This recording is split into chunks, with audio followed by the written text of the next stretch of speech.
ADHD and friendships. ADHD and friendships can be a heady mix. We know that most ADHDers really want connection, and there's a lot of talk about how the negative traits of ADHD can affect our friendships with other people. For example, inattentiveness, zoning out of conversations, impulsivity, our need to blurt out the thought that's just come in, which is very relevant to the conversation, our inconsistency and forgetfulness when it comes to meeting each other, and most importantly, our low self-esteem. It's quite rare to meet an adult late diagnosed ADHDer and a lot of young people who don't have issues around self-esteem, and that is going to affect how we relate to other people and how we understand their desire to be friends with us. If they're wonderful, why would they want to be friends with us, right? And sometimes that can make people push others away. The opposite can happen when our justice sensitivity takes over, and if our boundaries are a little weak, we can become too invested in helping and solving the problem of somebody else. Even worse, our amazing power of focus when we are interested and passionate about something can lead us to become too focused on solving their problems. What can we do as ADHDers to build better friendships? The most important thing to do is build up your self-esteem. Make sure that you are working with a professional or having support, especially if it's led into anxiety and depression, that actually will help you to raise your own self-worth. You really are worth being friends with. Build up your own self-care and self-compassion. Think about what strengths you have, what structures you need, what skills you have, what strategies you need to put in place. Bring all of these together to make a life that makes you feel really good in yourself so that you can be the best possible friend to the people who are choosing to spend their time with you. Second thing we can do is make sure that we follow through on commitments. Now, you may end up having to go too far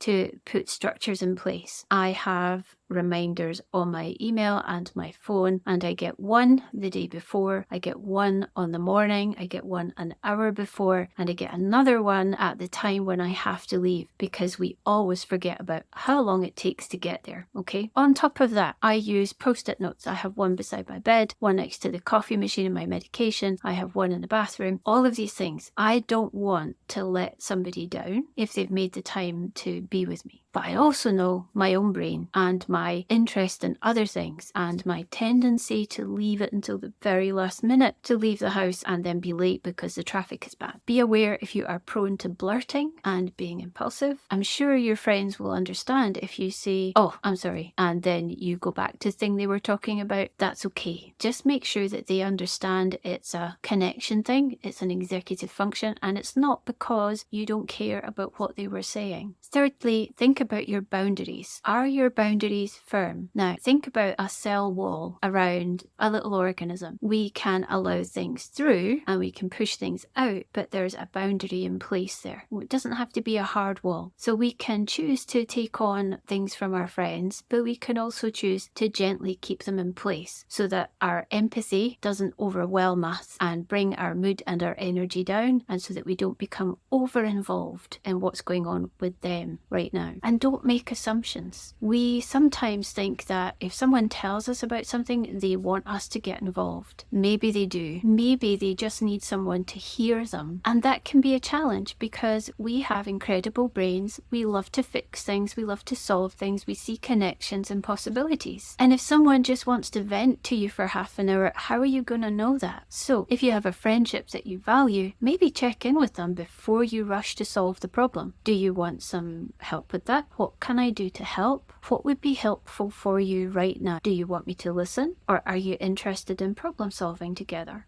Finally, remember, friendships matter, but if you're busy bullying yourself and being your own worst enemy, that's not going to make for a very happy friendship. And ultimately, the one that we have with ourselves is the one that's going to be there longest. Learn to be your own best friend first.